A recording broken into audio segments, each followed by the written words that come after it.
Halo, selamat datang di Neo Insight. Semoga kamu sehat selalu ya. Hari ini kita bakal bahas sebuah kisah diplomasi yang penuh drama banget. Ini cerita tentang gimana sebuah undangan persahabatan justru malah berakhir jadi insiden internasional yang kayaknya sih susah dilupakan. Judul kita hari ini, Iran tidak lupa saat kapal perangnya ditolak masuk oleh Indonesia. Pertanyaannya, gimana ceritanya sebuah acara yang niatnya buat mempererat hubungan antar negara kok malah jadi pemicu ketegangan? Yuk kita bedah sama-sama. Jadi, kisah ini tuh berawal dari niat yang baik loh. Semuanya dimulai dengan sebuah undangan ke salah satu pulau paling indah di muka bumi, Bali.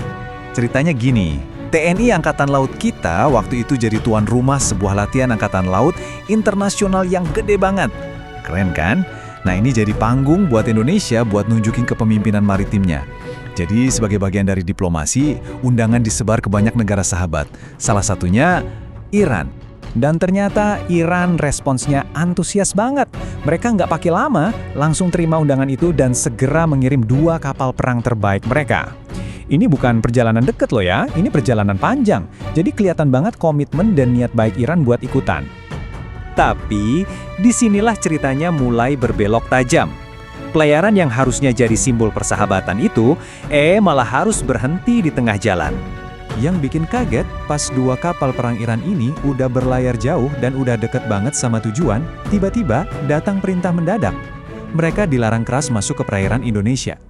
Undangan yang tadinya hangat dibatalin gitu aja. Keputusan ini benar-benar kayak disambar petir di siang bolong. Coba bayangin. Kapal-kapal itu udah menempuh ribuan mil. Posisinya udah mepet banget. Ya jelas, pembatalan mendadak ini bikin pihak Iran bingung dan pastinya kecewa berat. Nah, pasti kita semua penasaran kan, ada apa sebenarnya? Keputusan se ekstrim ini pasti punya alasan besar yang terjadi di balik layar. Oke, jadi apa sih alasannya? Kenapa Indonesia tiba-tiba narik lagi undangan yang udah diterima dengan baik? Jawabannya, ya seperti yang sering terjadi di panggung geopolitik dunia, adalah tekanan dari kekuatan besar. Lebih spesifik lagi, tekanan ini datang dari Amerika Serikat dan negara-negara sekutunya. Nah, ini dia poin kuncinya. Amerika dan Blok Barat kabarnya ngasih ultimatum. Ancamannya jelas banget. Kalau kapal perang Iran tetap boleh ikutan, maka mereka semua bakal cabut dan boikot acara itu. Biar gampang ngebayanginnya, kita pakai analogi simpel aja deh. Coba bayangin kamu lagi bikin pesta gede. Kamu undang semua temanmu, termasuk 2 orang yang lagi musuhan. Terus, temanmu yang paling populer dan paling banyak bawa teman lain bilang ke kamu, kalau dia datang, gue sama teman-teman gue semua nggak bakal datang. Nah, sebagai tuan rumah, kamu bakal gimana? Dilema banget kan? Nah, persis seperti itulah posisi Indonesia waktu itu. Kejepit di antara 2 kepentingan besar dan dipaksa buat ngambil pilihan yang super sulit, yang risikonya juga sama-sama besar. Coba kita bedah pilihannya ya. Kalau Indonesia kekeh sama undangannya dan ngebolehin Iran ikut, risikonya Amerika dan puluhan negara lain bakal mundur. Acara internasional yang udah disiapin susah payah bisa-bisa gagal total. Tapi sebaliknya, kalau Indonesia nolak Iran, risikonya hubungan diplomatik yang udah baik bisa rusak parah dan pastinya ninggalin luka mendalam buat Iran. Nggak ada pilihan yang enak sama sekali. Dan akhirnya keputusan pun harus diambil. Karena terjepit tekanan itu, Indonesia, yang menurut sumber ini di bawah arahan Presiden Prabowo, membuat pilihan pahit, membatalkan partisipasi Iran demi menyelamatkan kesuksesan acara secara keseluruhan. Walaupun mungkin latihan Angkatan Laut itu akhirnya berjalan lancar, insiden ini ninggalin jejak yang dalam. Jadi kayak catatan kaki yang penting banget dalam sejarah hubungan diplomasi.